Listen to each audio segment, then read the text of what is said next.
Mga pangarap parang traffic, dikit-dikit sa daan. Bawat araw parang laban na walang pahinga.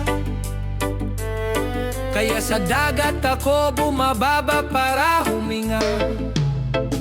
Paglusong sa tubig parang nag-iba ang tanaw. Ang ingay ng lungsod biglang lumayo sa tanaw. Sa lalim walang sigaw, walang yabang na dala. Hinga mo lang at tibok ng puso ang kasama. Sa ilalim ng dagat, gumagaan ang isip. Mga tanong ng buhay parang unti-unting napapawi.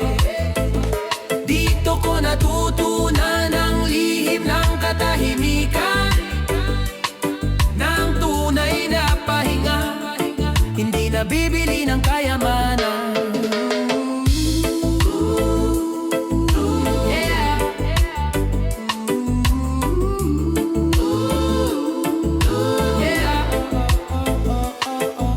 Hindi lang pala ito tungkol sa panao sa huli, kundi sa sandaling payapa kahit saglit lang sa sarili.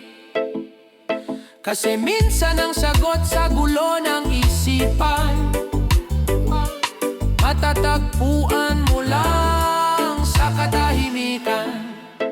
Sabi ng matatanda, kung gusto mong luminaw ang isip, lumayo ka sa ingay ng mundo para marinig ang sarili mong tinig. Kaya kung tanungin mo, bakit ako bumabalik? Hindi sa isda kundi sa katahimikan na nadidinig. Sa mundong puro habol at walang pahinga, sa ilalim ng dagat ko lang natagpuan ang ginhawa.